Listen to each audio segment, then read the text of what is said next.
Okay guys, so FC Barcelona are back in action after the international break and they come back with a bang. 3-0 in favor of Barcelona. And what are your thoughts, guys? Because in the first half, the game was absolutely buzzing. The team was flying because every part of the team, both the defense and the midfield and the offense as well, they were doing something good. I mean, it didn't take long for Ferran to get on the score sheet. He was the first man to get on the score sheet with a beautiful startup play from Frenkie de Jong, who in truth had a very nice game today.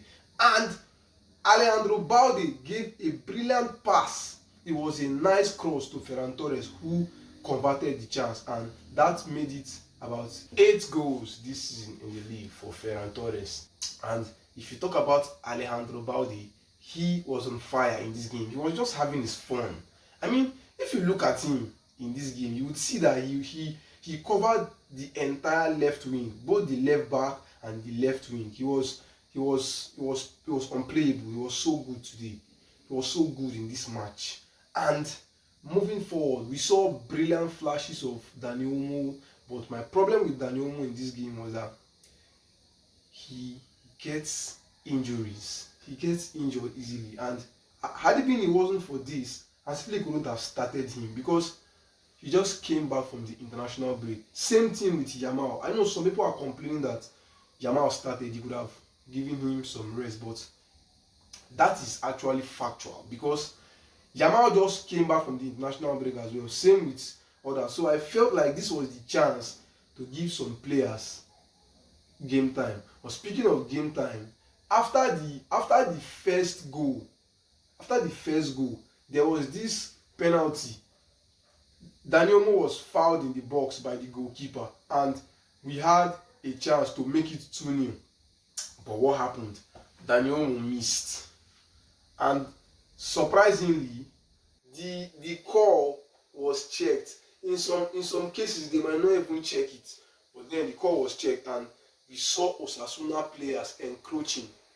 They were ahead of Barcelona players when in the real sense, it was supposed to be Barcelona players in front of Osasuna players during the shootout. But then the referee asked for the penalty to be retaken, and Dani Olmo did not question himself. He put it in that same position, played mind games with the goalkeeper, and he made it 2-0 for us.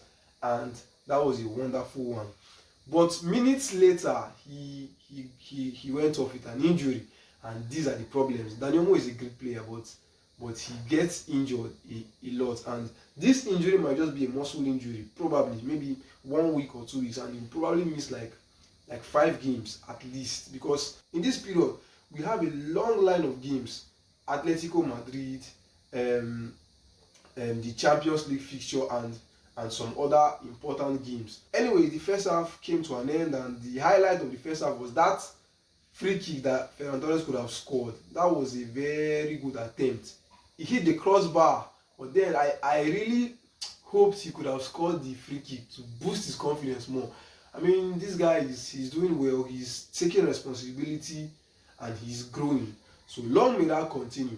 And in the second half, Pablo Torre came on, and it was a brilliant performance alongside Fermin. Fermin was another player that had a good game. He was doing his thing. I mean, he got the assist in the third goal that Lewandowski came on to score. And Pedri as well had a great game. I think he was the man of the match. It was a good one also.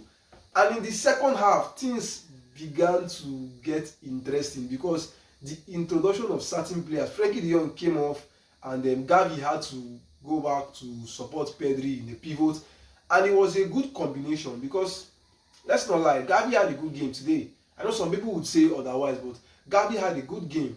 And long may that continue because Casado is injured, Marc Bernal is not back, and Frenkie de Jong is there, but the options are quite limited in the pivot. So we might see more of Gavi and Pedri in the pivot come this end of the season.